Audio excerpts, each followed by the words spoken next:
நாள் வரலாற்று சிறப்பு வாய்ந்த இந்நாளை முன்னிட்டு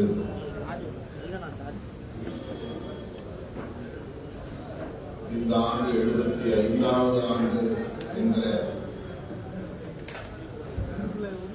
சிறப்பையும் முன்னிறுத்தி நமது கட்சியின் பொதுச் செயலாளர் தோழர் ரவிக்குமார் அவர்கள் தொகுத்துள்ள 75 நூல்களை முதற்கட்டமாக 5 நூல்களை வெளியிடும் இந்த நிகழ்வை சிறப்பிக்கும் வகையில் வருகை தந்திருக்கிற நாம் அனைவரையும் வரவேற்று உரையாற்றி அமர்ந்திருக்கிற கட்சியின் துணை பொதுச் செயலாளர் தம்பி வன்னியரசு அவர்களே, இதனை நெறிப்படுத்திக் கொண்டிருக்கிற தலைமை நிலைய செயலாளர் பாலசிங்கம் அவர்களே, நன்றியுரை ஆற்றி அமர்ந்திருக்கிற தலைமை நிலைய செயலாளர் தகவல் தமிழ்ச்செல்வன் அவர்களே,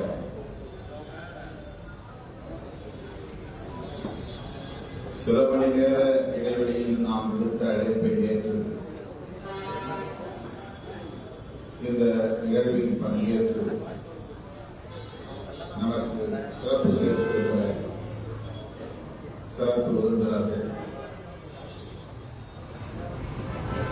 இந்திய கம்யூனிஸ்ட் கட்சியின் மாநில செயலாளர் திரு மதிப்புக்குரிய அண்ணன் இரா முத்தரசன் அவர்களே, காங்கிரஸ் பேரியக்கத்தின் மூத்த தலைவர்களும் ஒருவரும் செய்தி தொடர்பாளருமான மதிப்புக்குரிய அண்ணன் கோபண்ணா அவர்களே, இடதுசாரி சிந்தனையாளர் விமர்சகர் மதிப்புக்குரிய தோழர் TSS மணி அவர்களே, இந்த நூல்களை நவம்பர் 26 முழுமையாக வெளியிட இயலாது என்ற நிலையில் அடுத்தடுத்து 75 நூல்களையும் வெளியிட்டுவிட வேண்டும் என்ற வேகத்தில் இதனை தொகுத்து சிறப்பான முறையிலே பதிப்பித்து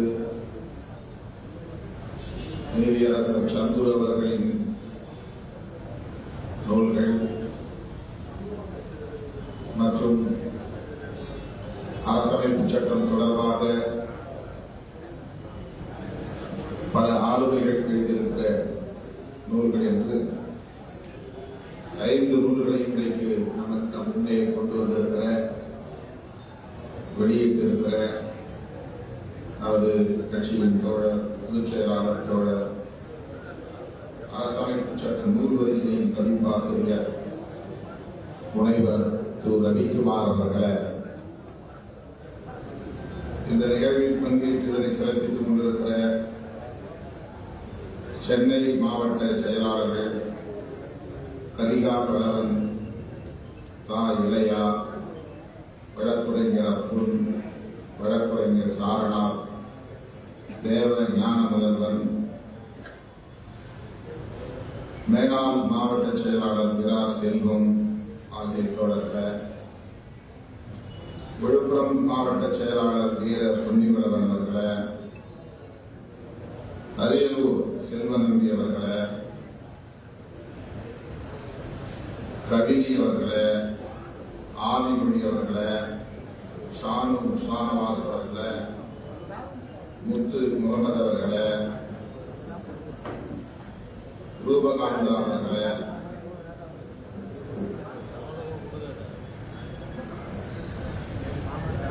மாவட்ட செயலாளர் உஷார் காந்தி அவர்களே மற்றும் இந்த நிகழ்வை குறுகிய கால இடைவெளியில் ஒருங்கிணைத்திருக்கிற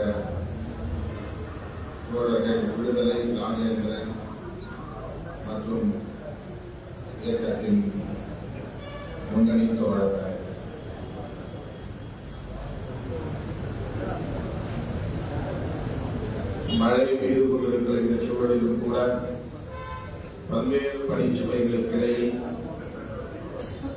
தலைமையகத்தின் அழைப்பை ஏற்று வருகிறது இந்த நிகழ்வை சிறப்பித்துக் கொண்டிருக்கிற என் உயிரின் உயிரான உயிரை உங்கள் அனைவருக்கும் என்னுடைய கனிவார்ந்த வணக்கத்தை தெரிவித்துக் கொள்கிறேன். தொடர் ரவிக்குமார் அவர்கள் எடுத்திருக்கிற இந்த முயற்சி அளப்பரியது.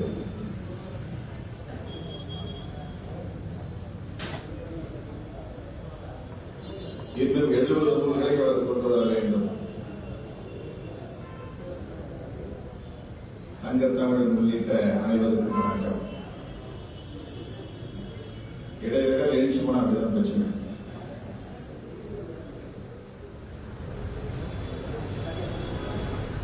தோழர் ரவிக்குமார் அவர்கள் எடுத்திருக்கிற இந்த முயற்சி அளப்பரியது.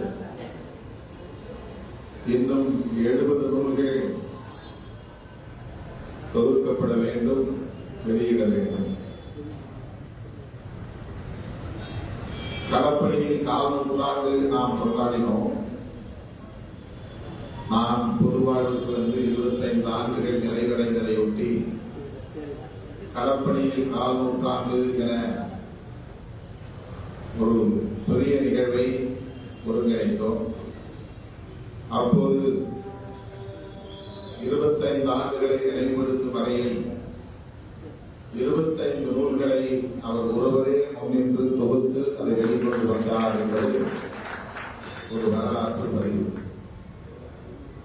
என்ன செய்யலாம் என்று நாம் யோசித்துக் கொண்டிருந்த போது அவர் ஒரு பதிப்பாசிரியராகவும் இருப்பதனால் நிறைய நூல்களை அவரே பதிப்பித்து வெளியிட்டிருக்கிற அனுபவம் ஏராளம் உண்டு. ஆகவே அந்த 25 ஆண்டு கால பொது வாழ்வை சிறப்பிக்கும் வகையில் அது 15 ஆண்டுகளுக்கு முன்பு 8 எப்படி அவர் 25 நூல்களை கொண்டு வருவார், எப்படி இதை செய்வார் என்று நாம் திகைத்து போயிருந்த வேளையில் 25 நூல்களையும் ஒரே நேரத்தில் ஒரே மூச்சில் கொண்டு வந்தார். என்றைக்கும் நாம் மறக்க முடியாத ஒரு பதிவு. இதையும் அப்படி அவர் 2-3 நாட்களுக்கு முன்புதான் என்னிடத்திலே சொன்னார். அவருடைய ஆற்றல் நமக்கு தெரியும். அவரே மணற்கேணி என்கிற ஒரு பதிப்பகம் வைத்திருக்கிறார். அவ்வப்போது நிறைய நூல்களை கொண்டு வருவார். அதெல்லாம் பெரிய அளவிலே விளம்பரப்படுத்த மாட்டார். நிறைய நூல்களை அயல்நாட்டு அறிஞர்களின் தத்துவார்த்த நூல்களை எல்லாம் மொழிபெயர்த்து தமிழாக்கம் செய்து பதிப்பித்து வெளியிட்டு வருகிறார். ஆகவே இது அவருக்கு இலகுவானதுதான் என்பது நமக்கு தெரிந்த ஒன்று.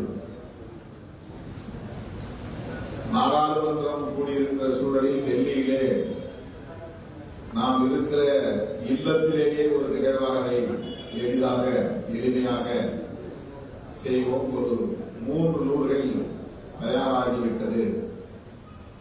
நம்முடைய இல்லத்திலேயே அதை வெளியிடலாம் என்று அவர் என்னிடத்திலே கூறியிருந்தார்.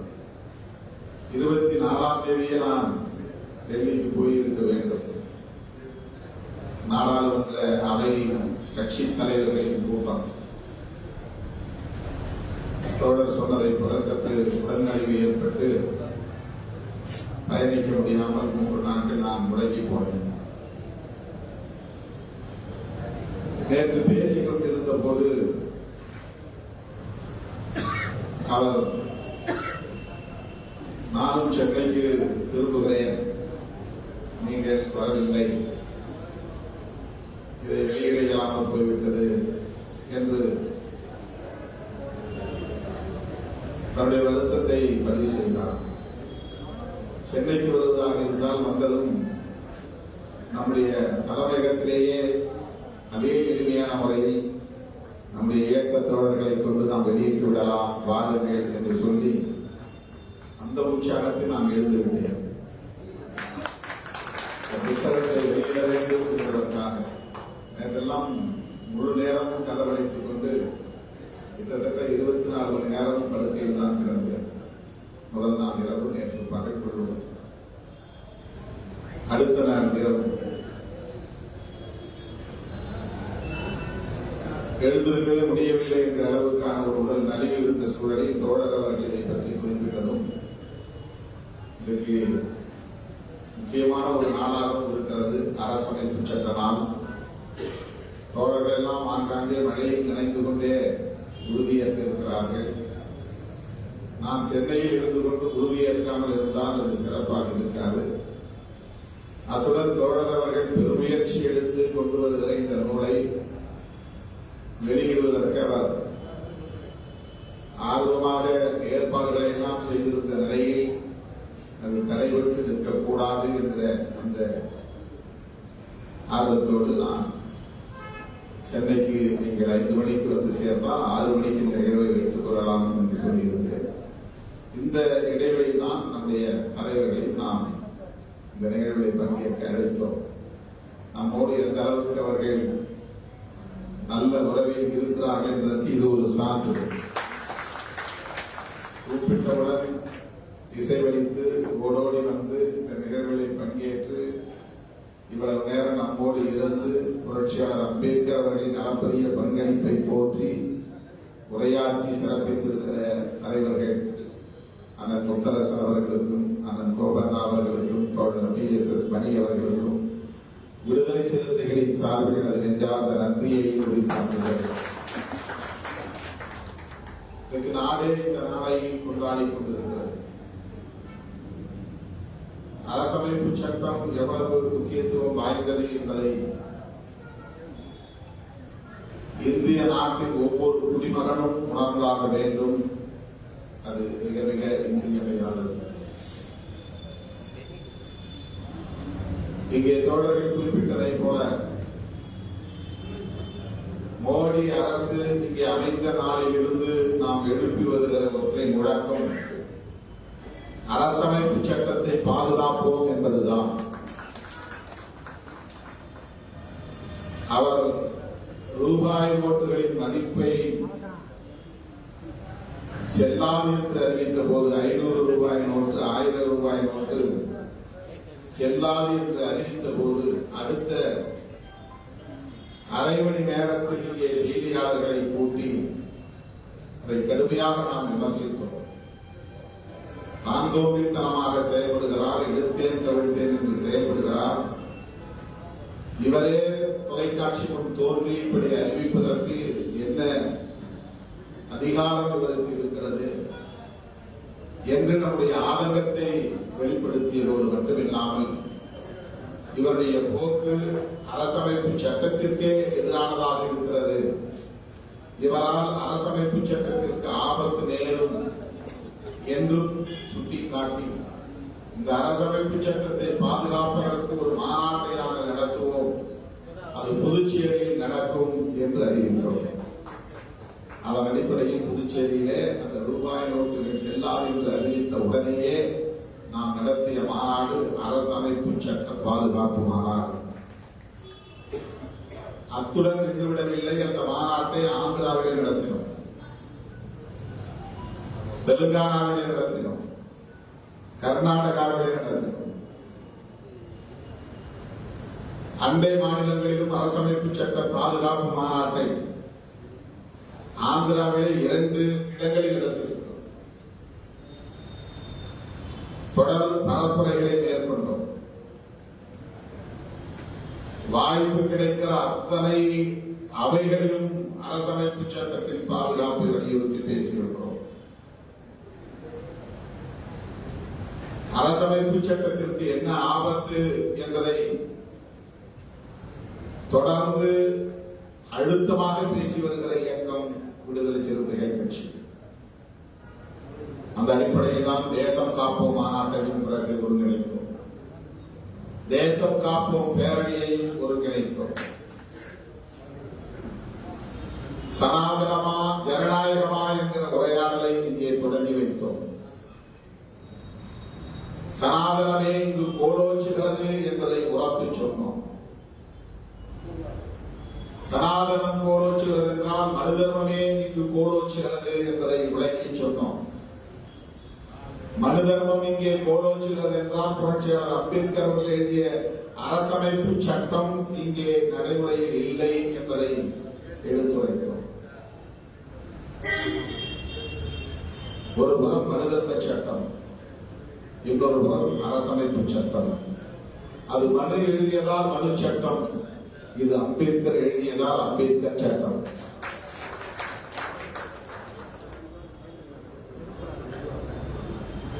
எவ்வளவு பெரிய ஒரு வாய்ப்பை காலம் உருவாக்கி தந்திருக்கிறது பாருங்கள். மனு தர்மத்திற்கு நேர் எதிரான ஒரு சட்டத்தை எழுதக்கூடிய வல்லமை அந்த மனு சட்டத்தால் மிகவும் பாதிக்கப்பட்ட ஒரு சமூக பிரிவில் இருந்து உருவான ஒரு தலைவனால்தான் முடியும் என்பதை காலம் தீர்மானித்திருக்கிறது. மனு சட்டத்தை வேறு எவரும் இந்த கோணத்திலே புரட்சியாளர் அம்பேத்கரின் பார்வையிலே அணுக முடியாது. அது பற்றிய அறிவு ஞானம் பலருக்கும் இருக்கலாம். மனு சட்டத்தின் நன்மை தீமைகளை பலரும் அறிந்திருக்கலாம். ஆனால் அந்த சட்டம் முற்றிலும் துடைத்தெறியப்பட வேண்டும், அதற்கு மாற்றான ஒரு சட்டம் படைக்கப்பட வேண்டும் என்கிற பார்வை புரட்சியாளர் அம்பேத்கருக்கு தான் இயல்பாக அமைந்திருக்கிறது. ஆகவே புரட்சியாளர் அம்பேத்கரின் கைகளில் இது வந்திருக்கிறது. அவர் அரசமைப்பு அரசியல் நிர்ணய சபையில் உரையாற்றுகிற போது சொல்லியிருக்கிறார், நான் ஷெட்யூல் வகுப்பாரின் நலன்களை பாதுகாக்க வேண்டும் என்கிற ஒரு உந்துதலோடு தான் இந்த நிர்ணய சபையில் உறுப்பினராக விரும்பினேன். கான்ஸ்டிடியூட் அசம்பிளியில் மெம்பர் ஆகுவதற்கு நான் விரும்பியதற்கு காரணம், அங்கே போனால் உள்ளே வந்தால் ஷெட்யூல் காஸ்ட் ஷெட்யூல் டிரைப்ஸ் மக்களின் நலன்களை பாதுகாக்க முடியும் என்ற நம்பிக்கையில் தான் வந்தேன். ஆனால் சற்றும் எதிர்பாராமல் என்னை வரைவு குழு உறுப்பினராக்கினீர்கள். நான் ஆச்சரியம் அடைந்தேன். Drafting committee member. இந்த கான்ஸ்டிடியூட் அசம்பிளியில ஏராளமான உறுப்பினர்கள், அதுல டிராப்டிங் கமிட்டியை போடுறாங்க. அந்த டிராப்டிங் கமிட்டியில பல உறுப்பினர்கள், அதிலே ஒருவராக புரட்சியாளர் அம்பேத்கரை தேர்வு செய்ததை குறிப்பிடுகிறார். நான் சற்றும் எதிர்பார்க்கவில்லை. என்னை டிராப்டிங் கமிட்டியிலே இந்த வரைவு குழுவிலே ஒரு உறுப்பினராக தேர்வு செய்வீர்கள் என்று நான் எதிர்பார்க்கவில்லை. எனக்கு ஆச்சரியம். அதைவிட ஆச்சரியம், அந்த வரைவு குழுவின் தலைவராக என்னை நீங்கள் தேர்வு செய்வது. இவ்வளவு பெரிய பொறுப்பை என் தோளில் சுமத்துவீர்கள் என்று நான் எதிர்பார்க்கவில்லை. அதற்காக நான் நன்றி செலுத்த கடமைப்பட்டிருக்கிறேன். புரட்சியாளர் அம்பேத்கர் அவர்கள் நன்றி பெருக்கோடு அந்த அரசியல் நிர்ணய சபையிலே இதை குறிப்பிடுகிறார். அவர் எதிர்பாராத ஒரு வாய்ப்பு, அதைத்தான் நான் சொன்னேன், காலம் தந்த ஒரு வாய்ப்பு என்று சொன்னேன். எல்லாவற்றையும் காலம் நேர் செய்துவிடும். பாதிக்கப்பட்டவர்கள் எப்போதும் பாதிக்கப்பட்டவர்களாக இருக்க மாட்டார்கள். ஒடுக்கப்பட்டவர்கள் ஒருபோதும் ஒடுக்கப்பட்டவர்களாக இருக்க மாட்டார்கள். ஆளுகை செய்யப்படுகிற, ஆளுமை செய்யப்படுகிற அல்லது ஆளப்படுகிற மக்கள் எப்போதும் ஆளப்படுகிறவராக இருக்க மாட்டார்கள். அவர்களும் ஆளுபவர்களாக வருவார்கள். காலம் அதை செய்யும். எப்போதும் ஆளப்படுபவர்களாகவே இருக்க மாட்டார்கள். அவர்களும் ஆளுபவர்களாக மாறுவார்கள். காலம் அதை நேர் செய்யும். மனுவால் எழுதப்பட்ட சட்டமே தொடர்ந்து இந்த மண்ணில் நீடிக்கும் என்று இருக்காது. அந்த சட்டம் ஒரு நாள் தூக்கி எறியப்படும். அதை காலம் நேர் செய்யும். புரட்சியாளர் அம்பேத்கரின் மூலம் அதை நேர் செய்கிறது, நேர் செய்திருக்கிறது. நான் இந்த இயக்கத்தின் தலைமை பொறுப்பை ஏற்ற போது ஒரு பட்டிமன்றத்தை மதுரை காந்தி மண்டபத்தில் இந்த காந்தி மியூசியம் நான் வேலை செய்யக்கூடிய அலுவலகத்துக்கு பக்கத்திலே ஃபோரன்சிக் சயின்ஸ் டிபார்ட்மெண்ட்ல பணியாற்றி கொண்டிருந்த போது அந்த அலுவலகம் பக்கத்தில் இருக்கிற காந்தி மியூசியம், அப்போதெல்லாம் நாம் நிகழ்ச்சி நடத்துவதற்கு இடம் கொடுப்பதே பெரிய போராட்டம், தரமாட்டார்கள். காந்தி மியூசியத்தில் ஒரு நல்லவர் இருந்தார், இந்த இடத்துக்கு சொல்லி இடம் கொடுத்தார். அப்போ நான் அந்த பட்டிமன்றத்துக்கு வைத்த தலைப்பு நாட்டை ஆளுவது சாதியமா சட்டமா என்ற தலைப்பு. நாட்டை ஆளுவது சாதியமா சட்டமா? சாதியம் என்றால் மனு தர்மமா, சட்டமா என்றால் அரசமைப்பு சட்டமா? இது 1990 காந்தி மியூசியத்தில் சிறுத்தைகளின் சார்பில் ஒருங்கிணைக்கப்பட்ட ஒரு நிகழ்வின் தலைப்பு.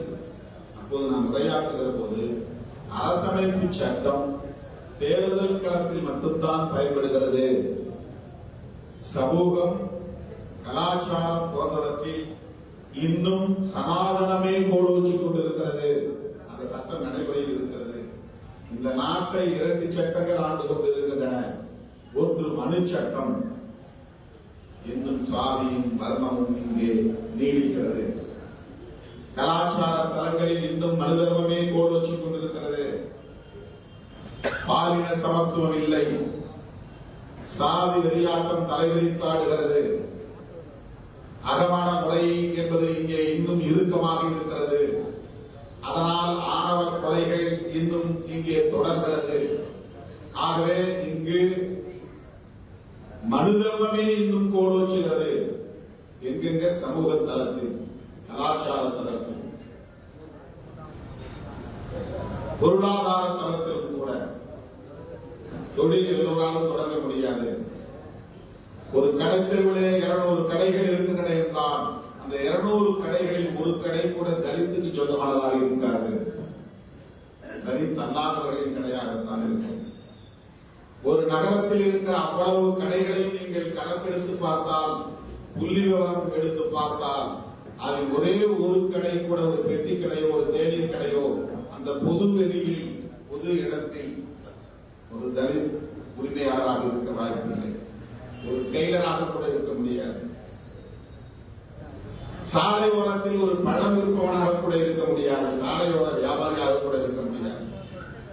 சாதிதான் காரணம். சுடுகாட்டில் சாதி இருக்கிறது, தேநீர் கடையில் சாதி இருக்கிறது, உணவு விடுதிகளில் சாதி இருக்கிறது. இப்படி எல்லா இடங்களிலும் சாதி இருக்கிறது. அதற்கு காரணம், சாதியை கடைபிடிப்பதற்கு காரணம் இன்னும் மனு தர்மம் இங்கே கோலோச்சுகிறார். இதுதான் அளித்த தீர்ப்பு. பாபு மாசிலாமணி என்பவரும் மறைந்து விட்டார். இதை பங்கேற்றார். அன்றைக்கு நாம் எந்த கருத்தை சொன்னோமோ அதைத்தான் இன்றைக்கும் நாம் பேசக்கூடிய ஒரு சூழல் இருக்கிறது. விடுதலை சிறுத்தைகள் கருத்தியல் தளத்தில் எவ்வளவு தெளிவாகவும் உறுதியாகவும் இன்றைக்கும் இருக்கிறது என்பதற்கு இது ஒரு சான்று. அன்றைக்கும் நாம் சனாதன எதிர்ப்பைத்தான் கொண்டிருக்கிறோம். சாதியம்தான் இந்த நாட்டை ஆளுகிறது என்பதை சுட்டிக்காட்டுகிறோம். அரசமைப்பு சட்டம் இன்னும் முழுமையாக நடைமுறைக்கு வரவில்லை. இந்தியா 2 இந்தியாவாக இருக்கிறது. எனது மதுரை நாடாளுமன்ற கண்டிப்பேச்சு இதைத்தான் குறிப்பிட்டேன். இந்தியா 2 இந்தியாவாக இருக்கிறது. ஊர் தெரு இந்தியாவாகவும் சேரி தெரு இந்தியாவாகவும் 2 இந்தியாவாக இருக்கிறது. இந்தியா முழுவதும் ஒவ்வொரு கிராமமும் 2 இருக்கிறது. என்னுடைய சொந்த கிராமம் அங்கனூர் என்றால், அங்கனூர் என்பது ஊர் திருவாகவும் இருக்கிறது, சேரியாகவும் இருக்கிறது. 2 கிராமம் தான். இது எதனால் இருக்கிறது? சனாதனம் இங்கே இன்னும் கோலோச்சுவதாக இருக்கிறது. ஆனால் அரசமைப்பு சட்டம் வந்து 75 ஆண்டுகள் ஆகிவிட்டன. இது பிளாட்டினம் ஜூப்ளி. 75 ஆண்டுகள் ஆகிவிட்டன. நாடாளுமன்றம் அரசமைப்பு சட்டத்தால் உருவாகி இருக்கிறது. நீதிமன்றம் அரசமைப்பு சட்டத்தால் இயங்குகிறது. சட்டமன்றம் அரசமைப்பு சட்டத்தால் இயங்குகிறது. தேர்தல் ஆணையம் அரசமைப்பு சட்டத்தால் இயங்குகிறது. இடஒதுக்கீடு அரசமைப்பு சட்டத்தால் நடைமுறையில் இருக்கிறது. இது போன்றவை இன்றைக்கு அரசமைப்பு சட்டத்தால் இயங்கிக் கொண்டிருக்கின்றன. ஆனால் சமூக தளத்திலும் கலாச்சார தளத்திலும் கோவிலில் நுழைய முடியாது. வெவ்வேறு சுடுகாடுகள், இடுகாடுகள், ஆணவ கொலைகள், இந்த தலங்களில் இன்னும் மறுதர்மமே ஆட்சி புரிந்து கொண்டிருக்கிறது. அந்த சட்டம் அப்படியே இருக்கிறது. இன்னும் சமூக தளம் வரையிலும் அரசமைப்பு சட்டம் நடைமுறைக்கு வரவில்லை. அரசமைப்பு சட்டப்படி சாதி ஒழிந்து விட்டது. சமூகத்தில் யதார்த்தத்தில் சாதி ஒழிந்து விட்டதா? அரசமைப்பு சட்டப்படி எல்லோரும் சமம், சமூகத்தில் அந்த சமத்துவம் காண முடிகிறதா? ஆணும் பெண்ணும் சமம் என்கிற நிலை இருக்கிறதா? சாதிகள் அற்ற சமத்துவம் நிலவுகிறதா? வர்ணங்கள் அற்ற சமத்துவம் நிலவுகிறதா? அரசமைப்பு சட்டம் சமத்துவத்தை பேசுகிறது. 75 ஆண்டுகளாகிறது சமத்துவம் இங்கே வந்து. அரசமைப்பு சட்டத்தின்படி 75 ஆண்டுகளாகிறது சாதி ஒழிந்து. அரசமைப்பு சட்டத்தின்படி ஆகவே அரசமைப்பு சட்டம் முழுமையாக இன்னும் நடைமுறைக்கு வரவில்லை என்ற நிலையிலும் அந்த சட்டம் இருப்பதால் தான் கடந்த கால சமூக ஒழுங்கு சீர்குலைந்து வருகிறது என்கிற ஆத்திரம் சனாதன சக்திகளுக்கு ஏற்பட்டிருக்கிறது. இந்த சட்டம் தான் சமூக நீதியை பேசுகிறது. இந்த சட்டம் தான் சமத்துவத்தை பேசுகிறது. இந்த சட்டம் தான் மதச்சார்பின்மையை பேசுகிறது. இந்த சட்டம் தான் சமதர்மத்தை பேசுகிறது. இந்த சட்டம் தான் நீதி, சுதந்திரம், சமத்துவம், சகோதரத்துவத்தை பேசுகிறது. இதற்கெல்லாம் நேர் எதிரானது சனாதன தர்மம். சகோதரத்துவத்திற்கு எதிரானது சனாதன தர்மம். திருநீர் பூசுறது இல்ல சனாதன தர்மம், பொட்டு வைக்கிறது இல்ல சனாதன தர்மம். அதெல்லாம் நாமே உருவாக்கி கொண்ட சடங்குகள். சடங்குகள் வேறு, சனாதன தர்மத்தின் தத்துவம் வேறு. சனாதன தர்மம் என்பது சகோதரத்துவத்தை மறுப்பது. சனாதன தர்மம் என்பது சமத்துவத்தை மறுப்பது. சனாதன தர்மம் என்பது சுதந்திரத்தை, லிபர்ட்டி, சுதந்திரத்தை மறுப்பது.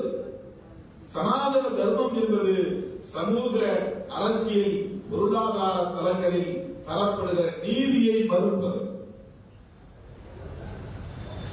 நீதியை மறுப்பது அதுதான் சனாதன தர்மம். பிறப்பின் அடிப்படையில் உயர்வு தாழ்வு என்பது நிலையானது என்று வலியுறுத்துவதுதான் சனாதன தர்மம். அந்த சனாதன தர்மத்தை முழுமையாக அடித்து நொறுக்கக்கூடிய கோட்பாட்டை கொண்டதுதான் அரசமைப்பு சட்டம். புரட்சியாளர் அம்பேத்கர் வகுத்தளித்திருக்கிற அரசமைப்பு சட்டம். அதுதான் பிரியாம்பல், அதுதான் முகப்புரை. 10 வரிதான் அம்பேத்கரியம். இதை விரித்து எழுதினால் அதுதான் அம்பேத்கரிசம்.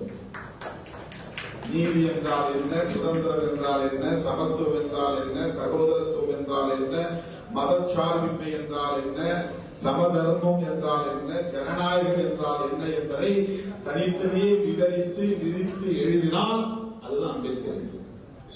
அதுதான் கோட்பாடு. அம்பேத்கர் தலித் அரசியல் ஒரு கோட்பாடாகிவிட முடியுமா என்று கருதுகிறார். இல்லை.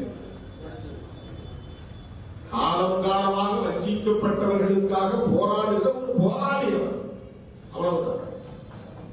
ஆனால் ஒட்டுமொத்தமாக ஒரு புதிய இந்தியாவை உருவாக்குவதற்கான தத்துவத்தை வழங்கியிருக்கிறார். அந்த தத்துவம் தான் பெரியாண்மை, கோட்பாடுதான் பெரியாண்மை. அதுதான் முகப்புரை. முன்னுரை சொல்றதில்ல, அதுதான் பெரியாண்மை. கான்ஸ்டிடியூஷன்ல இருக்கிற முன்னுரை தான் பெரியாண்மை.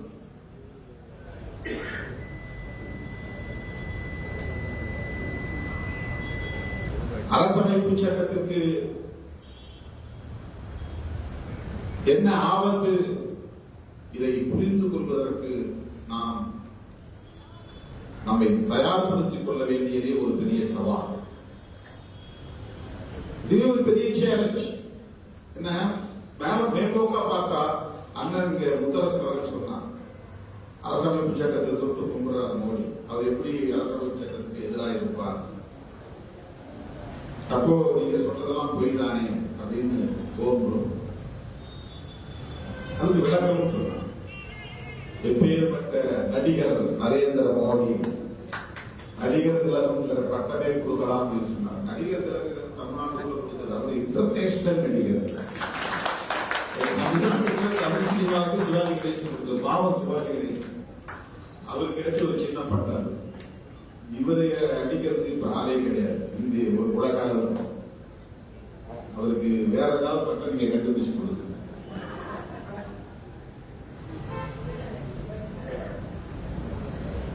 எம்ஜிஆர் தான் கலைஞர் ஒரு பட்டம் கொடுத்தார். அது தகவலுக்காக சொல்றேன், தப்பா எடுத்துக்கூடாது. அது பொருத்தமா இருக்குமான்னு யோசிக்கணும். அது அவங்க அரசியலுக்காக சொன்னது, அது இந்த காலத்தில் அது பொருத்த சொல்லக்கூடாது. இருந்தாலும் சொல்றேன், உலகமகா எந்த திலகம் அப்படின்னு ஒரு பட்டம் கொடுத்தார். எல்லாத்தையும் ஏற்கிறது, அது அவருக்கு அவங்க அரசியலுக்காக கொடுத்தது. ஆனா இவர் எல்லோரையும், இந்துக்களையும் ஏற்கிறார், கிறிஸ்தவர்களையும் ஏற்கிறார், முஸ்லிம்களையும் ஏற்கிறார், தன்னுடைய கட்சிக்காரர்களை கூட ஏற்கிறார், பிஜேபிக்காரர்களை. இவர் மாதிரி ஒரு அரசியல் தலைவர் இந்தியாவில் இனி எவரும் பிறக்க முடியாது. அதுல ஒரு நடிப்புல ஒண்ணுதான் அம்பேத்கர் காலை தொட்டு வணங்குவது, அரசமைப்பு சட்டத்தை தொட்டு வணங்குவது. அதை எப்படி நம்ம நம்ப முடியும்? இந்த பதிப்புரையில தோழர் ரவிக்குமார் உங்களை சொல்லி இருக்கிறார், ரொம்ப முக்கியமான ஒரு பதிவு. எப்படி இந்த சட்டத்தை அவர்கள் செயலிழக்க வைக்கிறார்கள் அப்படிங்கிறது 2 பாயிண்ட் சொல்லியிருக்கிறார். ஒரு பாயிண்ட் வந்து, சட்டத்தை இவர்கள் நேரடியாக எதிர்க்கவில்லை. இந்த அரசமைப்பு சட்டம் எங்களுக்கு எதிரானது என்று நேரடியாக இவர்கள் சொல்லவில்லை, சொல்ல மாட்டார்கள். வேறு எப்படி இதை செய்கிறார்கள்? 2 வகையில செய்யறாங்க, 3 வகையில செய்யறாங்க. 2 வகை. 1 அமெண்ட்மெண்ட்ஸ், அதாவது அரசமைப்பு சட்டத்தில் நிறைய திருத்தங்களை கொண்டு வராங்க. அதன் மூலமா சட்டத்தினுடைய வலிமையை நீர்த்து போக செய்தார். டைலூட்டிங் தி கான்ஸ்டிடியூஷன் த்ரூ அமெண்ட்மெண்ட்ஸ். 370 வந்து ரிப்பீட் பண்றாங்க. இது அரசமைப்பு சட்டத்தை நீர்த்து போக செய்ய ஒரு வேலை. இது ஜம்மு காஷ்மீர், அதுக்கு இருந்த சிறப்பு தகுதி, அதை உடைச்சி யூனியன் பிரதேசங்களா கொண்டு வந்தாங்க. சிஏஏ ஒரு சட்டம் கொண்டு வந்தாங்க, இது அமெண்ட்மெண்ட்ஸ். அந்த சட்டம் இந்த அரசமைப்பு சட்டத்திற்கு எதிரானது. வேற மதங்களை சார்ந்தவர்கள் எல்லாம் இந்தியாவுக்குள்ள வந்தா அவங்க குடியுரிமை சேர்வோம், இஸ்லாமியர்களுக்கு தரமாட்டோம். ஒரு உதாரணத்துக்கு சொல்றேன். இந்த மாதிரி ஏராளமான அமெண்ட்மெண்ட்ஸ் கொண்டு வந்து இருக்கிறாங்க. இப்ப இடபிள்யூஎஸ் கொண்டு வந்தாங்க, அது சோசியல் ஜஸ்டிஸ்க்கு எதிரானது. எக்கனாமிக்கலி வீக்கர் செக்ஷனுக்கு இடஒதுக்கீடு, பொருளாதார அளவுகோல் கூடாது அப்படிங்கிறது ஏற்கனவே விவாதிக்கப்பட்டு எல்லோராலும் ஒப்புக்கொள்ளப்பட்ட ஒன்று. எல்லோராலும் ஒப்புக்கொள்ளப்பட்ட ஒன்று. ஆனா இவங்க அந்த அளவுகோல கொண்டு வராங்க. இது அரசமைப்பு சட்டத்திற்கு எதிரானது. சோசியலி எஜுகேஷனலி பேக்வர்ட் கிளாஸஸ், அவங்களுக்கு தான் அந்த இடஒதுக்கீடு. இதுதான் கான்ஸ்டிடியூஷன்ல இருக்கு. சோசியலி எஜுகேஷனல்னா சமூக ரீதியாகவும் கல்வி ரீதியாகவும் பின்தங்கிய சமூக பிரிவினர். அது யாரு? Backward classes. யாரெல்லாம் பேக்வர்ட் கிளாஸஸ்? எஸ்சியும் பேக்வர்ட் கிளாஸ் தான், ஏன்னா சோசியலி எஜுகேஷனலி பேக்வர்ட். ஓபிசியும் பேக்வர்ட் கிளாஸ் தான், எஸ்டியும் பேக்வர்ட் கிளாஸ் தான். இதுல எஸ்சி எஸ்டியை தனித்து பிரித்து சொல்லுவதற்காகத்தான் மற்றவங்க ஓபிசின்னு சொல்றாங்க. Other backward classes. Originally backward classes யாருன்னா ஷெட்யூல் காஸ்ட் குரூப்ல. அதர் பேக்வர்ட் கிளாஸஸ்னா எக்ஸப்ட் எஸ்சி எஸ்டி அப்படின்னு அர்த்தம். அப்ப எஸ்சி எஸ்டினாலும் பேக்வர்ட் கிளாஸ் தான் அர்த்தம். அதனால மற்றவங்க ஓபிசின்னு சொல்றாங்க. இவர்களுக்கு மட்டும் இடஒதுக்கீடு தருவது சமூக ரீதியாக யார் பின்தங்கியவர்கள்? சாதியின் பெயரால் கொடுக்கப்பட்டவர்கள்.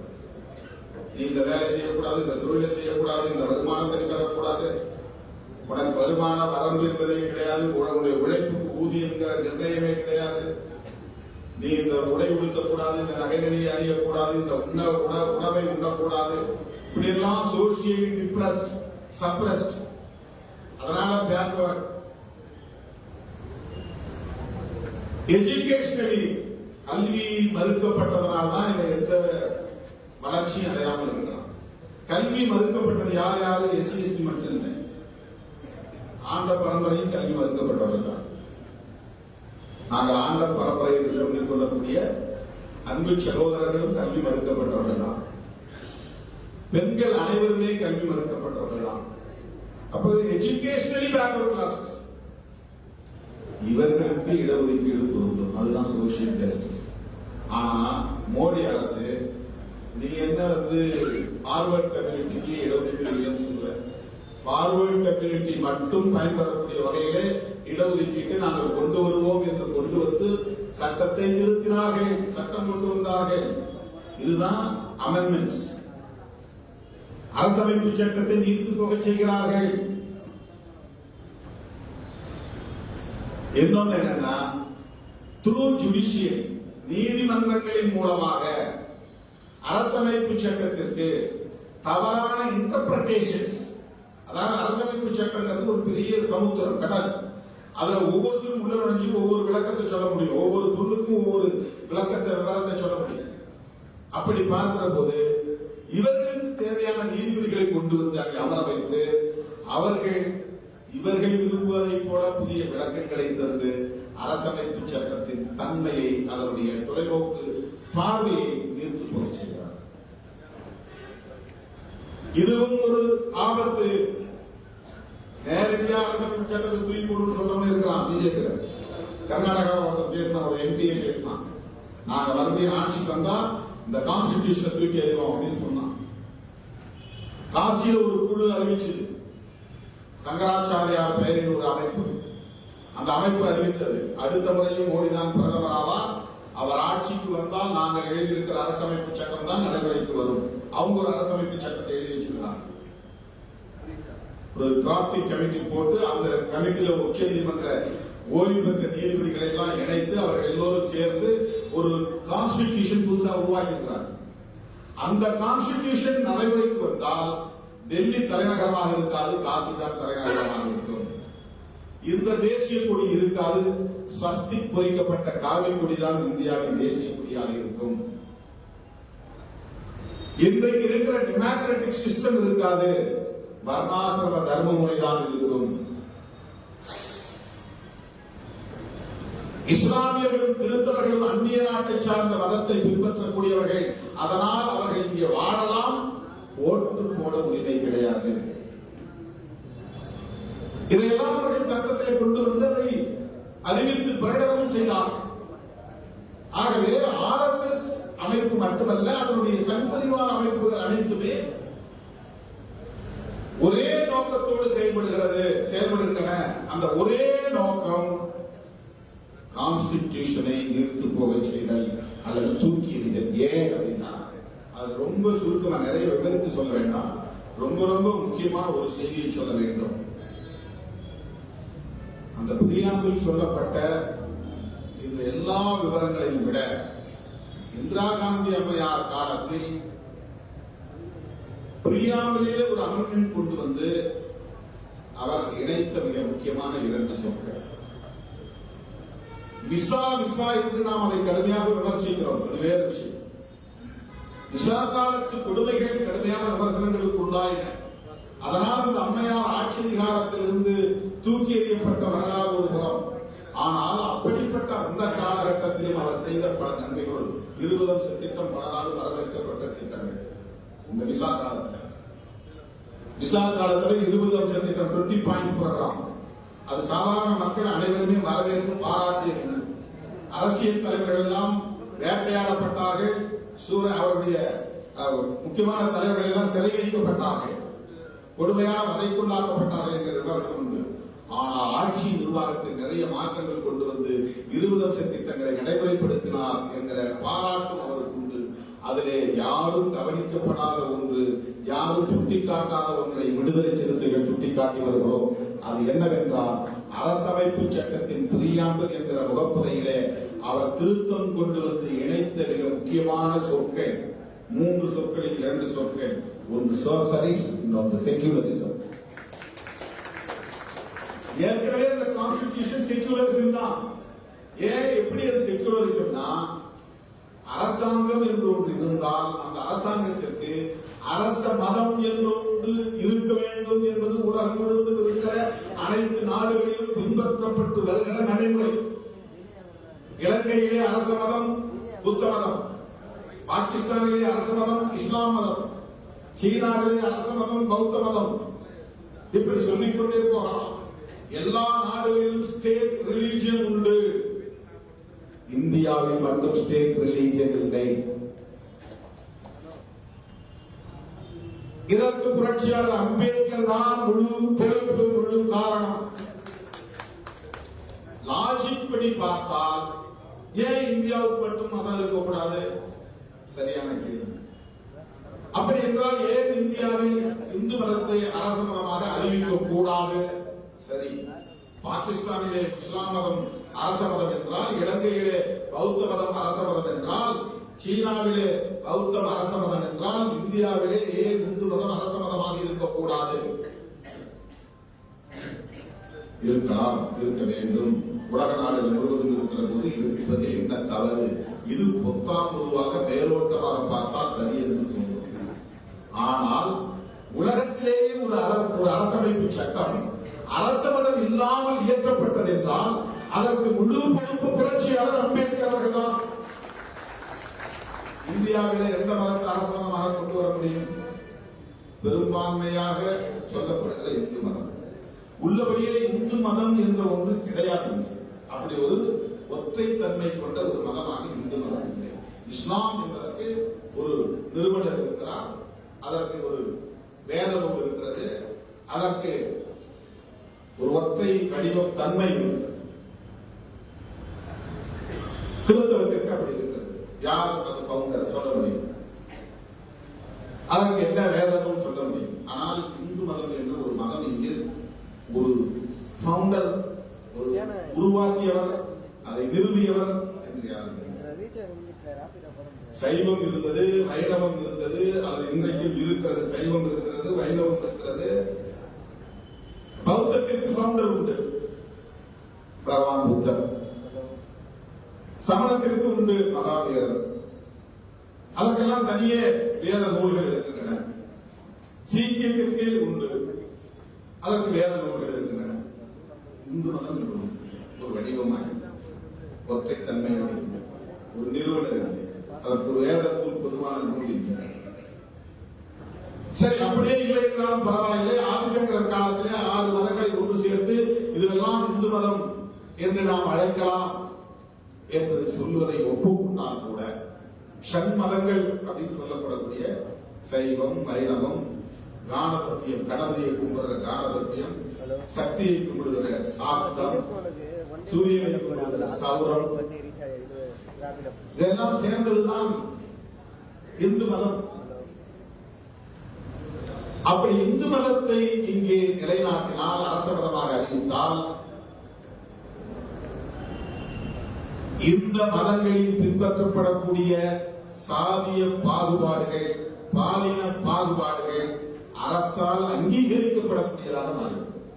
இந்த மதத்தில் இது நடைமுறையில் உலகத்தில் எந்த மதத்திலும் இது கிடையாது. சமத்துவமின்மை என்பது எந்த மதத்திலும் கிடையாது. பரப்பின் அடிப்படையில் உயர்வு தாழ்வு என்பது எந்த மதத்திலும் கிடையாது. கிறிஸ்தவமா சகோதரத்துவத்தை பேசுகிறது, டியர் பிரதர்ஸ் அண்ட் சிஸ்டர்ஸ் என்றுதான் அட்ரஸ் பண்ணுவாங்க. சகோதரத்துவத்தை பேசுகிறது. இஸ்லாமா பாய், பாய்னா சகோதரன் அர்த்தம், சகோதரத்துவத்தை பேசுகிறது. பௌத்தம், சமணம் எல்லாம் சகோதரத்துவத்தை பேசுகிறது, அன்பை போதிக்கிறது. ஆனால் இங்கே இந்து மதம் மட்டும் சகோதரத்துவத்தை ஏற்றுக்கொள்வதே இல்லை. பிறப்பின் அடிப்படையில் உயர்வும் தாழ்வை போதிக்கிறது, வர்ண பாகுபாடுகளை போதிக்கிறது. இந்த மதத்தை எப்படி அரச மதமாக வைக்க முடியும்? ஆகவே அரச மதமாக வைக்க முடியும். எனவே கான்ஸ்டிடியூஷன் இயல்பாகவே மதசார்பின்மையை கொண்டிருக்கிறது. ஆனால் இப்படிப்பட்ட சில சக்திகள் மோடி, அமித்ஷா போன்றவர்கள் எதிர்காலத்தில் வருவார்கள். RSS வலிமை பெறுகிற ஒரு சூழலும் வரலாம்.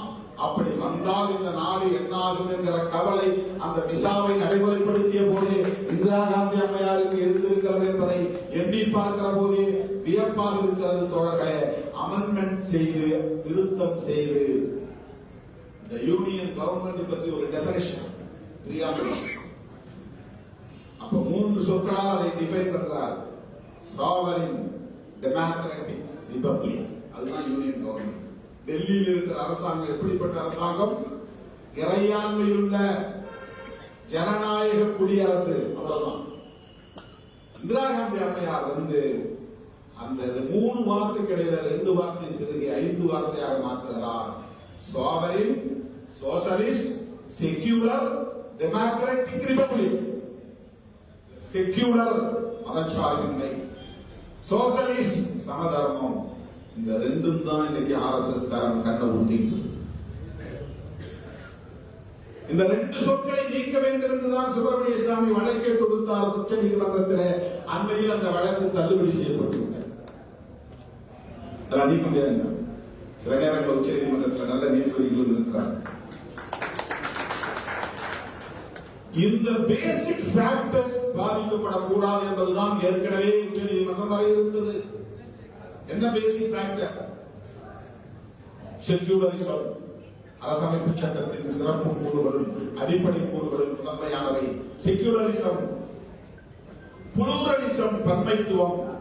எத்தனை மதங்களும் இங்கே இருக்கலாம், எத்தனை கடவுள்களும் இருக்கலாம், எத்தனை மொழிகளும் பேசலாம், ஆனால் நாம் ஒற்றுமையாக வாழ வேண்டும். பன்மைத்துவம், புளூரலிசம். பெடரலிசம், மாநிலங்கள் தனியே அரசுகளை கொண்டிருக்கலாம். டெல்லியிலும் ஒரு அரசு இருக்கலாம், ஒன்றிய அரசு. இவர்களுக்கிடையே ஒரு கூட்டாட்சி தத்துவம் இயங்க வேண்டும். பெடரலிசம், செக்யூலரிசம், புளூரலிசம், பெடரலிசம், இந்த 3 மிக முக்கியமான கூறுகள், பேசிக் ஃபேக்டர்ஸ். அதற்கடுத்து ஜஸ்டிஸ், லிபர்ட்டி, ஈக்வாலிட்டி, ஃப்ரெட்டர்னிட்டி. இந்த 7 சொற்கள் தான் இன்றைக்கு இந்தியாவை இந்த நிலைக்கு கொண்டு வந்து கட்டி காப்பாற்றி வைத்திருக்கிறது. நாம் பார்க்கிற இன்றைய இந்தியா இந்த 7 தூண்களில் நிறுவப்பட்டவைதான். இந்த 7 தூண்களையும் அடித்து நொறுக்க துடித்துக் கொண்டிருக்கிற கும்பல் தான் சனாதன கும்பல். அதிலே மிக முக்கியமாக இந்திரா காந்தி அம்மையாரால் திணிக்கப்பட்டதாக சொல்லப்படுகிற 2 சொற்கள் சோசலிஸ்ட், செக்யூலர். இதனால்தான் இந்தியாவுக்கு அவர்களால் பெயரை மாற்ற முடியவில்லை, இந்தியாவுக்கு ஒரு அரச மதத்தை உருவாக்க முடியவில்லை. ஆகவே அவர்களின் அல்டிமேட் எய்ம் ஆட்சியில் உட்கார்ந்துகிறது இல்ல, அடுத்தடுத்து பிஜேபியிலிருந்து பிரதமர் உருவாக்குறது இல்ல. இந்த தேசத்தின் பெயரை மாற்ற வேண்டும். இந்து ராஷ்டிரா அல்லது இந்துஸ்தான் அல்லது விரும்புகிற இந்து என்ற சொற்றொடர்தான் கூடிய ஒரு தேசம்.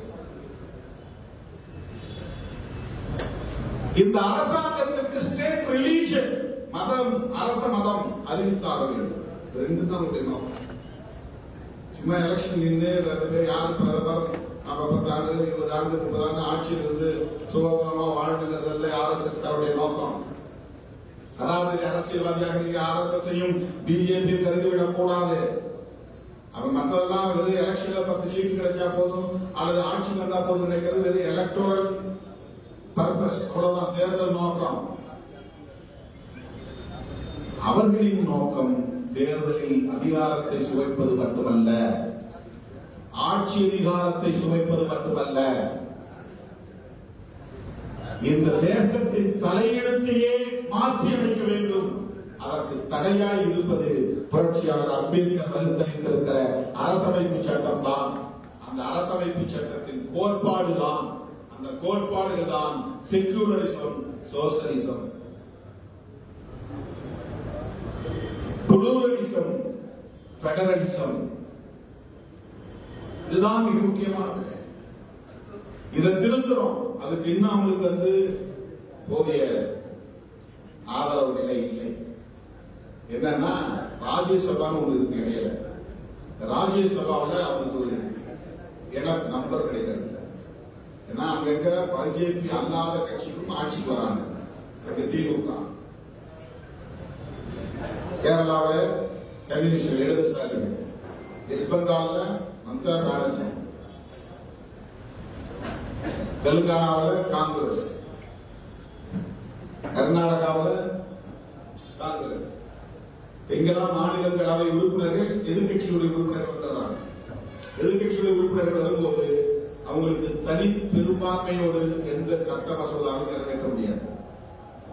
இப்ப கான்ஸ்டிடியூஷன்ல கை வைக்கிறதுக்கு அவங்களுக்கு அச்சம். 2 அவையிலும் உங்களுக்கு அப்ரூவல் வரணும், அது 2/3 மெஜாரிட்டி வரணும். கான்ஸ்டிடியூஷனை கை வச்சாக்க 3ல் 2 பங்கு ஆதரவு. ரொம்ப கடினமானது. இந்த மாதிரி சிக்கல் இருப்பதனால் ஒரே தேசம், ஒரே கட்சி, ஒரே ஆட்சி, அதுதான் விரும்புறாங்க. இந்தியா முழுக்க வெவ்வேறு மாநில கட்சிகள் இருக்கிறதுனால தானே நம்ம ஆட்சியை பெற முடியல. இந்தியா முழுக்க ஒரே கட்சி, ஒரே ஆட்சி. இதையெல்லாம் கொண்டு வருகிறவர்களின் அல்டிமேட் எய்ம், அதற்கு தடையாக இருப்பது கான்ஸ்டிடியூஷன். இதை தூக்கி எறிய வேண்டியதுதான் இறுதி இலக்கு. இதுதான் RSS நோக்கம், இதுதான் சங் பரிவார் அமைப்புகளின் நோக்கம், அந்த RSS அரசியல் பிரிவாக இருக்கிற பிஜேபி நோக்கம். இதைத்தான் இன்னைக்கு ராகுல் காந்தி புரிந்து கொண்டு போகிற இடமெல்லாம் அரசமைப்பு சட்டத்தை உயர்த்தி பிடிக்கிறார். ஏன் நாம் காங்கிரஸ் கட்சியை ஆதரிக்கிறோம் அல்லது காங்கிரஸ் கட்சியோடு திமுகவோடு இணைந்து இருக்கிறோம் என்பதற்கு இதில் இருந்து உங்களால் பொருளை புரிந்து கொள்ள முடியும். ஒவ்வொரு கட்சிக்கும் வெவ்வேறு கொள்கைகள் உண்டு, விமர்சனங்கள் உண்டு, முரண்பாடுகள் உண்டு. ஆனால் எல்லாவற்றிலும் எதை முதன்மையானது என்று நாம் முன்னிறுத்துகிறோம் என்பதை பொறுத்துதான் உறவுகள் தீர்மானிக்கப்படுகின்றன. இன்றைக்கு இந்திய தேசத்தை பாதுகாக்க வேண்டுமானால் இந்திய அரசமைப்பு சட்டத்தை பாதுகாத்தாக வேண்டும். இந்திய அரசமைப்பு சட்டத்தை பாதுகாக்காமல் ஒரு புதிய சமத்துவ இந்தியாவை நம்மால் உருவாக்க முடியாது. பழைய இந்தியாவை உடைப்போம் என்று புரட்சியாளர் அம்பேத்கர் வெளிப்படையாக சொல்லவில்லை. ஆனால் பழைய இந்தியாவை உடைத்துவிட்டு புதிய இந்தியாவை உருவாக்குவதற்கான ஆயுதத்தை நம்மிடத்தில் கொடுத்திருக்கிறார். அந்த ஆயுதம் தான் அரசமைப்பு சட்டம். அந்த அரசமைப்பு சட்டம் 100 விழுக்காடு இம்ப்ளிமெண்ட் நடைமுறைக்கு வந்தால் சமத்துவ இந்தியா உருவாக்கிவிடும், சகோதரத்துவ இந்தியா உருவாக்கிவிடும். சகோதரத்துவம் இல்லை, அரசியல் மேடைகளை தவிர எங்கும் நம் இடத்திலே அண்ணன் தம்பி உறவே இல்லையே, அக்கா தங்கை உறவே இல்லையே, சகோதரத்துவ உறவே இல்லையே. இன்றைக்கு உத்தரப்பிரதேசத்திலே 4 இஸ்லாமியர்கள் சுட்டு படுகொலை, மசூதிக்குள்ளே நுழைந்து இங்கு இந்து கோவில் கட்டப்பட்டிருப்பதாக அறிகிறோம் என்று கேட்டு அங்கே போய் வம்பிழுத்து வன்முறைக்கு வித்திட்டு மிகப்பெரிய தாக்குதல், துப்பாக்கி சூடு, படுகொலை, இதெல்லாம் அவர்களின் அரசியல் செயல் திட்டத்தில் இருந்து வருகிறது. இந்து பெரும்பான்மைவாதத்தை மீண்டும் மீண்டும் உயர்த்தி பிடிப்பது, சிறுபான்மை மக்களை எப்போதும் அச்சுறுத்தி அச்சத்திலேயே, பயத்திலேயே, பீதியிலேயே வைத்திருப்பது. முதல் உரையில புரட்சியாளர் அம்பேத்கர் பேசுகிறார். 1946 இப்போது உட்கார்ந்து படித்தேன். டிசம்பர் மாதம் 9ஆம் தேதியோ 10ஆம் தேதியோ கூடிய அவையில் திடீரென்று அவரை அழைத்து பேச வைக்கிறார்கள். நாளை மறுநாள் தான் என்னை அழைப்பீர்கள் என்று நான் கருதி இருந்தேன். திடீரென்று என்னை அழைத்து விட்டீர்கள். எந்த தயாரிப்பும் இல்லாமல் நான் வந்திருக்கிறேன். 10 நிமிடத்தில் முடிவு சொல்லி இருக்கிறேன். இருந்தாலும் இந்த வாய்ப்பை பயன்படுத்தி சில தகவல்களை நான் உங்களிடத்தில் பேச விரும்புகிறேன் என்று பேசும்போது சொல்கிறார். அப்போது முஸ்லீம் லீக் அங்கே வரவில்லை. அவர்களை தவிர்த்து இந்த அரசியல் நிர்ணய சபை கூடியிருக்கிறது. அவர்களை தவிர்த்துவிட்டு நீங்கள் அரசமைப்பு சட்டத்தை எழுதப் போவதற்கான ஒரு தீர்மானத்தை கொண்டு வந்திருக்கிறீர்கள். இது நல்லதல்ல. அவர்களை இணைத்துக் கொள்ள வேண்டும். இல்லையே நாடு பல்வேறு பிரச்சனைகளை சந்திக்கும் என்பதை அவர் தொடக்கத்திலேயே சொல்லிவிட்டு அவர் சொல்லுகிறார், ஒருவருக்கு அதிகாரத்தை வழங்குவது எளிது, ஆனால் ஞானத்தை வழங்குவதுதான் கடினம். அதை எட்மண்ட் பேசியதாக சொல்றார். எட்மண்ட் பர்க் எத்தனையோ சாதிகளும் சமய கோட்பாடுகளும் இருப்பினும் நாம் ஒன்றுபட்ட மக்களாக ஆவோம் என்பதில் எனக்கு எல்லளவும் ஐயமில்லை. இந்தியாவை பிரிக்க வேண்டும் என்ற முஸ்லிம் லீக்கின் கிளர்ச்சி இருந்த போதிலும் ஒரு நாள் முஸ்லிம்களிடையே போதுமான தெளிவு ஏற்பட்டு ஒன்றுபட்ட இந்தியாவை தங்களுக்கும் நல்லது என்று அவர்கள் சிந்திக்க துவங்குவார். ஒரு நம்பிக்கையை சொல்றாங்க. முஸ்லீம் லீக் தனிநாடு கேட்கிறாங்க. ஆனா ஒரு நாள் அவங்க நிச்சயமா உணர்வாங்க. எல்லாம் ஒன்னா இருப்போம் சொல்லி வருவதற்கு வாய்ப்பு இருக்கிறது அப்படிலாம் சொல்லிட்டு, எப்படி ஆயினும் இந்த அரசியல் நிர்ணய சபைக்கு முஸ்லீம் லீக் வருவதை இந்த தீர்மானம் எவ்வாறு தடுக்க முடியும்? இது ஒரு முக்கியமான கேள்வி. அவர் ஒரு பீகார் பிரதமர் மந்திரி பேசினார் அப்படின்னு சுட்டிக்காட்டார். அதற்கு விளக்கம் சொல்லுகிறார். அதை ஒட்டி பேசுகிறார். இது எப்படி ஆயினும் முஸ்லீம் லீக்கை வெளியில் வைப்பதே அதன் விளைவாக இருக்கும் என்று கருதுகிறேன். நீங்க வெளியில் வைக்கிறீங்க, அதனுடைய விளைவு தான் இதெல்லாம் நடக்குது. அப்படி வெளியே வைக்கக்கூடாது.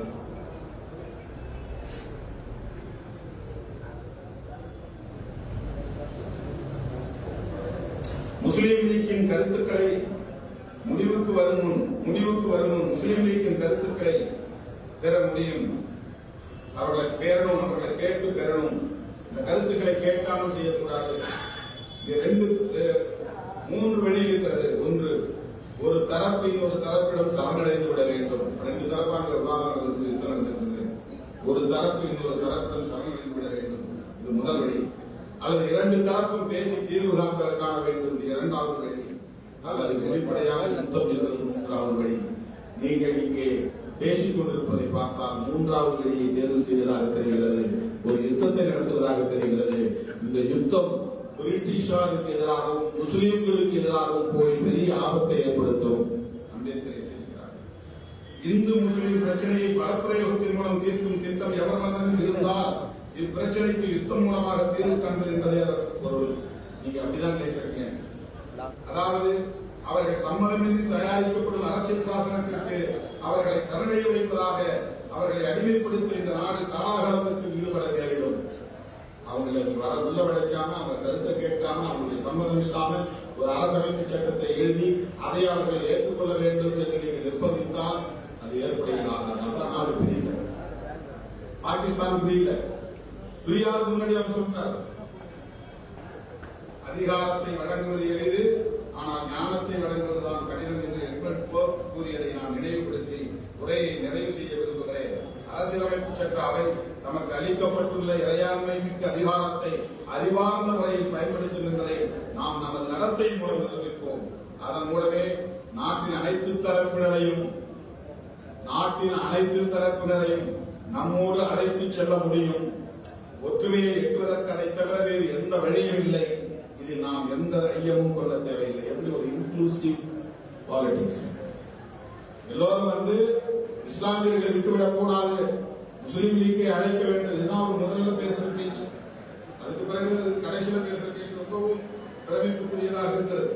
அவர் கிண்டல் பண்றாங்க. இதை மட்டும் சொல்லி நான் முடிக்கிறேன். அப்போதே கேலி செய்து சித்திரமெல்லாம் மிக பிரபலமான ஆங்கில நாளேடுகளில் அம்பேத்கரை கேலி செய்து கார்ட்டூன்லாம் வரைஞ்சாங்க. நான் நாடாளுமன்றத்தில் அதை எடுத்து காட்டி பயங்கரமான எதிர்ப்பை பதிவு செய்கிறேன். அப்ப எனக்கு பக்கத்தில் இருந்து குரல் எழுப்பிய முதல் நபர் நம்முடைய ஒமைசி தான். நான் ஏற்கனவே படத்தை காட்டி பேசும்போது அமைப்பு புதுசு, என்னை யாரும் சரியா கவனிக்கல, நான் என்ன சொல்றது யாருக்கும் தெரியல. இவர் என்னன்னு கேட்டார், காட்டினேன். உடனே அவர் எனக்கு ஆதரவா ஓங்கி உரத்து ஒரு குரல் எழுப்பினார். என்ன சொல்றாரு, விவாதத்தை எடுத்தீங்க. அந்த கார்ட்டூன்ல அம்பேத்கரை இழிவுபடுத்தி போட்டுருந்தாங்க. அதை இப்ப சிபிஎஸ்இ பாடத்திட்டத்துல ஒரு சிலபஸ் சேர்த்துக்கிறாங்க. என்னைக்கோ போட்ட கார்ட்டூன் இப்பயே நீங்க சிலபஸ்ல வைக்கிறீங்க. இது யாரை இழிவுபடுத்துற முயற்சி? இதை இந்த புத்தகத்துல நீக்கணும். அதான் என்னுடைய கோரிக்கை. ஆனா அடுத்து திங்கட்கிழமை அந்த விவாதத்தை எடுத்துக்கிட்டாங்க. எனக்கு என்னால பங்கேற்க முடியாம போச்சு. அதற்கு கூட கல்யாணத்துக்கு வர்றது சஜன் கல்யாணக்காக கிடைக்கிறாங்க. சில ஊருக்கு வந்து தமிழ்நாடு அந்த விவாதத்தில் என்னால் கலந்து முடியாம போச்சு. தோராட்டுடைய கருத்தை சொன்னார், நீங்க தானே அதை ரைஸ் பண்ணீங்க, டிபேட் நடக்கிற உங்க ஆளை காட்டினேன். தம்பிகள் கொடுக்கிற அன்பு தொல்லைகள் எதுவும் அதை கலந்து கொள்ள முடியாம போயிடுச்சு. அந்த மாதிரி அவர் எழுதிட்டு இருந்த காலத்துல அந்த சட்டத்தை வந்து காலதாமதப்படுத்துறாங்க நிறைய பேர் வந்து விமர்சனம் பண்ணாங்க. அதுக்கு பதில் சொல்றாரு. இங்க எல்லாம் பேசினாங்க, இந்த பணியை முடிப்பதற்கு அரசியல் நிர்ணய சபை அதிக நேரம் எடுத்துக் கொண்டது என்று கூறப்பட்டது. பொதுமக்கள் பணத்தை விரையம் செய்து ஆமை வேகத்தில் பணியாற்றுவதாக குறை கூறப்பட்டது. இது ஆமை வேகத்தில் சொல்றாங்க, நத்தையில உட்கார்ந்து போற மாதிரி அம்பேத்கரை காத்து போட்டுறாங்க. நத்தைக்கு மேல அம்பேத்கர் உட்கார்ந்து சேவை செய்யற மாதிரி. யாரு அவர் நேரு யாரு வந்து சாட்டையார் அடிக்கிற மாதிரி, யாரோட நேரு வந்து அம்பேத்கர் சாட்டையார் அடிக்கிற மாதிரி. ஏன் லேட் பண்ற சீக்கிரம் சட்டத்தை எழுதி முடியும். அதுக்கு அம்பேத்கர் விளக்கம் சொல்றாரு. அமெரிக்கா, கனடா, ஆஸ்திரேலியா, தென்னாப்பிரிக்கா ஆகிய 4 நாடுகள்ல அரசமைப்பு சட்டத்தை எழுதுவதற்கு எவ்வளவு ஆண்டுகள் அவங்க எடுத்துட்டாங்க. உடனே அந்த கூட்டத்தில் அங்கே அந்த கடைசி உரையிலே சொல்றாரு, அமெரிக்காவுக்கு அரசமைப்பு சட்டம் எழுத 4 மாசம் ஆச்சு, கனடாவுக்கு அரசியலமைப்பு சட்டம் 2 வருஷம் 5 மாதம் ஆச்சு, ஆஸ்திரேலியாவுக்கு அரசியலமைப்பு சட்டம் எழுத 9 ஆண்டுகள் ஆச்சு, தென்னாப்பிரிக்காவில் அரசியலமைப்பு சட்டம் எழுத 1 ஆண்டு தேவைப்படும். இதுல அமெரிக்கா தென்னாப்பிரிக்காவை விட நாங்கள் கூடுதலா டைம் எடுத்துக்கிட்டோம். அமெரிக்கா தென்னாப்பிரிக்காவோட உறுப்பு எண் ரொம்ப கம்மி. அமெரிக்காவில் மொத்தமே வந்து 7 உறுப்புகள் தான், அதாவது ஆர்டிகிள்ஸ், உறுப்புகள் தான் ஆர்டிகிள்ஸ், ஒன்லி 7 ஆர்டிகிள்ஸ். அவங்க திருத்தமே இல்லை, சொன்னவனே எல்லாம் ஏற்றுக்கிட்டா சட்டமாகி போச்சு. 4 மாசம் முடிஞ்சு போச்சு. கனடா நாட்டு அரசியல் சட்டத்துல 147, ஆஸ்திரேலிய அரசியல் சட்டத்துல 128, தென்னாப்பிரிக்கா அரசியல் சட்டம் 153. இதுல என்னன்னா அமெண்ட்மெண்ட்ஸ் யாரு கொண்டு வந்து எல்லா உறுப்பினரும் அமெண்ட்மெண்ட்ஸ் கொடுக்கலாம். நான் மெம்பர் தான் ஒரு சட்டம் கொண்டு வராங்கன்னா நான் வந்து அந்த சட்டத்தை திருத்தம் கொடுக்கலாம். எனக்கு இந்த வார்த்தையில உடன்பாடு இல்லை, இந்த வார்த்தை பதிலாக இந்த வார்த்தையை போடுங்க, இந்த கருத்துல உடன்பாடு இல்லை, இந்த கருத்தை மாத்தி இந்த கருத்தை போடுங்க, நான் வந்து அமெண்ட்மெண்ட்ஸ் கொடுக்கலாம். அதை வந்து அவங்க எடுத்துக்கணும். அதுக்கு வந்து ஒரு வாக்கெடுப்பு நடத்துவாங்க. அதாவது ஆளுங்கட்சி பெரும்பான்மையா இருக்கிறதுனால நம்ம எல்லாரும் கொடுத்தோம்னா செல்லாத ஆக்கிடுவாங்க, அமெண்ட்மெண்ட்ஸ் எடுத்துக்க மாட்டாங்க. கான்ஸ்டிடியூஷன் அசம்பிளில அப்ப இருந்த உறுப்பினர்கள் எல்லாம் அமெண்ட்மெண்ட்ஸ் நிறைய கொண்டு வந்தாங்க. எவ்வளவு அமெண்ட்மெண்ட்ஸ்னா 2475 அமெண்ட்மெண்ட்ஸ், 2475 அமெண்ட்மெண்ட்ஸ் திருத்தங்கள். அவ்வளவுக்கு இவர் ஒவ்வொன்றுக்கும் விளக்கம் கொடுத்து கன்வின்ஸ் பண்ணி வேண்டாததை விட்டு வேணுங்கிறத எடுத்துக்கிட்டு அந்த மாதிரி இந்த சட்டத்தை கொண்டு வரது பல நாட்கள் தேவைப்பட்டுச்சு. 2 வருஷம் 11 மாசம் 18 நாள், கிட்டத்தட்ட 3 வருஷம். இந்த 3 வருஷத்துக்கு ஏன் இவ்வளவு காலதாமதம் ஆட்சிங்கிறத வந்து அம்பேத்கர் விளக்கி பேசுகிறார். இந்த அம்பேத்கர் எழுதிய சட்டம் என்று நாம் சொன்னாலும் கூட இதற்கு முன்னால் இதை வந்து ஒரு டிராப்ட் ஆக்கி கொடுத்து ஒரு ஆலோசகர் ஒருத்தர் இருந்தார். அவர் பேர் PN ராவ். அவர் வந்து அட்வைசர். முதல்ல அவர் ஒரு மாடல் தயாரிச்சு அவர் கொடுத்துறாரு. அதுக்கு பிறகுதான் அவங்க எடுக்கிறாங்க. அப்படி அவர் கொடுக்கும் போது அவருக்கு நன்றி சொல்றாரு. நன்றி சொல்லிட்டு இந்த டிராப்டிங் கமிட்டி போனது மொத்தம் 141 நாட்கள் தான். அதுக்கு பிறகு அதுல இருந்து எவ்வளவு காங்கிரஸ் நன்றி சொல்றாரு. அவங்க ஒத்துழைப்பு கொடுக்கணும். இது வந்து சிறப்பா வந்திருக்காங்க. அல்லாடி கிருஷ்ணசாமி, KT கிருஷ்ணமாச்சாரியார் அவங்களுக்கு நன்றி சொல்றாரு. அரசியல் அதே தான் சொல்றாரு. அதுல வந்து ஏராளமான நமக்கு வந்து 395 உறுப்புகள். கடைசியா வந்து முதல்ல கொடுக்கும்போது அவர் PN ராவ் கொடுக்கும்போது 243 ஆர்டிகல்ஸ், 13 ஷெட்யூல் இருந்துச்சு. விவாதம் பண்ணி முதல் தடவை கொடுக்கும்போது 315 உறுப்பு அது மாறிச்சு. 8 அட்டவணைகளா மாறிச்சு. 13 8 குறைஞ்சிருச்சு. 243 315 இருந்துச்சு. அப்புறம் திருத்தங்கள் அதெல்லாம் தள்ளி பார்க்கும்போது 386 ஆயிடுச்சு. இறுதியா 395 ஆர்டிகல் 395. அமெரிக்காவில் 7 ஆர்டிகல், நம்மதுல 395 ஆர்டிகல். செக்ஷன் சொல்றோம் இல்லையா சட்டத்துல, கான்ஸ்டிடியூஷன்ல ஆர்டிகல் சொல்றோம், செக்ஷன் தான் ஆர்டிகல். 305 ஆர்டிகல்ஸ், 8 அட்டவணை. அதுல அவங்க கொண்டு வந்தது 7235 திருத்தங்களை கொண்டு வராங்க. இந்த அரசியல் சாசன வரைவு கொடுத்துட்டேன். ஆனா எடுத்துக்கிட்டு விவாதிச்சது வந்து 2475. இவ்வளவுக்கு அவர் விளக்கம் கொடுத்து அதையெல்லாம் அவர் வந்து நிறைவேற்றுகிறார். அதுல கடைசியா இதை மட்டும் நான் சொல்லி முடிக்கிறேன். அரசியல் சாசனம் எவ்வளவு சிறப்பாக இருந்தாலும் அதை செயல்படுத்துபவர்களின் தன்மையை பொறுத்து அது மோசமானதாக மாறலாம். மோடி ஆட்சிக்கு ஆட்சிக்கு வரும் என்பது அப்போதே அம்பேத்கருக்கு தெரிந்திருக்கிறது. அரசியல் சாசனம் எவ்வளவு சிறப்பாக இருந்தாலும் அதை செயல்படுத்துபவர்களின் தன்மையை பொறுத்து அது மோசமானதாக மாறலாம். ஒரு அரசியல் சாசனம் எவ்வளவு மோசமாக இருப்பினும் அதை செயல்படுத்துபவர்கள் நல்லவர்களாக இருப்பினும் அது ஒரு சிறந்த அரசியல் சாசனமாக இருக்கலாம். இது பொதுவாக அவர் சொன்ன ஒரு மேற்கோள். அரசியல் சாசனம் ஒரு தேசத்தின் ஆன்மாவை கொண்டது, உயிர் மூச்சை கொண்டது. அந்த உயிர் மூச்சு ஒரு தேசத்தின் இறையாண்மைக்கான ஒரு உயிர் மூச்சு. சாவரிட்டி அப்படிங்கிறதா இறையாண்மை. அப்படிப்பட்ட இந்த அரசியலமைப்பு சட்டத்தை அவர் விமர்சித்து பேசியிருப்பதை எல்லோரும் பேசுகிறோம். அதைத்தான் தோழர் ரவிக்குமார் அவர்கள் இங்கே பேசிக்கொண்டு சொன்னார். அம்பேத்கரை அரசமைப்பு சட்டத்தை எரிக்கிறேன்னு சொன்னாரு, எரிக்கிற முதலாளாக இருப்பேன்னு சொன்னாரு. சொன்னதுக்கு என்ன காரணம்னா, இந்த சட்டம் நாம் நினைத்ததை நிறைவேற்றாமல் போனால் என்ன ஆகும்? அதை விட அரசமைப்பு சட்டம் என்ற ஒரு கோவிலை கட்டி வைத்திருக்கிறோம். இந்த கோவிலுக்குள்ளே தெய்வத்தை குடியேற வைப்பதற்கு பதிலாக தெய்வம் குடியேறுவதற்கு முன்பே பிசாசுகள் குடியேறிவிட்டால் என்ன ஆவது?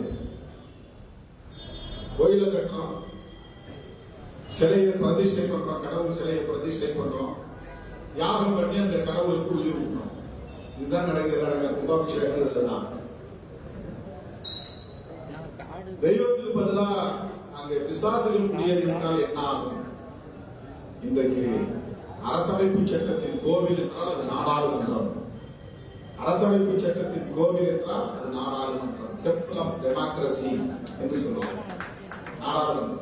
இந்த நாடாளுமன்றத்தில் இன்றைக்கு யார் அமர்ந்திருக்கிறார்கள்? இந்த அரசமைப்பு சட்டத்தை எதிராக பார்ப்பவர்கள் அமர்ந்திருக்கிறார்கள். எதிராக பார்ப்பவர்களாக தங்களை காட்டிக்கொள்கிறார்களா? இல்லை. ஏன்னா அரசமைப்பு சட்டத்தை எதிராக காட்டினால் அம்பேத்கரை தெய்வமாகவே கருதுகிற கோடாறு கோடி மக்களை எதிர்கொள்ள வேண்டி வரும். அதான் பிரச்சனை. பெரியார் நேரடியாக எதிர்ப்பவர்கள் ஏன் அம்பேத்கரை நேரடியாக எதிர்க்கவில்லை? பெரியார் பேசியதும் அம்பேத்கர் பேசியதும் முரண்பாடானவை அல்ல. புரட்சியாளர் அம்பேத்கர் பேசியதைத்தான் தந்தை பெரியார் பேசினார். அதனால்தான் இன்னும் இனத்தோடு சேரும் என்பதை போல அம்பேத்கரும் பெரியாரும் நண்பர்களாக இருந்தார்கள். நண்பர்களாக இருக்க முடிந்தது. ஆகவே புரட்சியாளர் அம்பேத்கர் பேசிய அனைத்தும் தந்தை பெரியார் பேசியிருக்கிறார். பெரியாரை தங்களின் கொள்கை எதிரி என்று சொல்லக்கூடிய சங்பரிவார்கள் புரட்சியாளர் அம்பேத்கரை கொள்கை எதிரி என்று சொல்ல முடியுமா?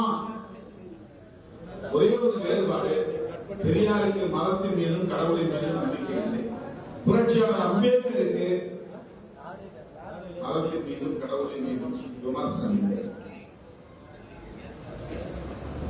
ரெண்டு பேருக்கும் உள்ள வேறுபாடு அவ்வளவுதான். மற்ற எல்லாவற்றிலும் இருவரும் ஒத்து போகிறார். அப்படிப்பட்ட சனாதன எதிர்ப்பில் ஒத்து போகிற இரண்டு தலைவர்களில் பெரியாரை மட்டும் நேரடி எதிரி என்று சொல்வதற்கு அரசியல் ரீதியாக அல்லது தேர்தல் அடிப்படையில் அவர்களுக்கு எந்த நஷ்டமும் ஏற்படாது. புரட்சியாளர் அம்பேத்கர் அவர்களை எதிர்த்தால் அவர்களுக்கு கோடிக்கணக்கான தலித்துகளின் வாக்குகளை பெற முடியாது. ரெண்டு காரணம். ஒன்னு, நேரடியாக எதிர்த்தால் இவங்க தொடர்ந்து காங்கிரசுக்கு ஓட்டு போட்டுட்டே இருப்பாங்க.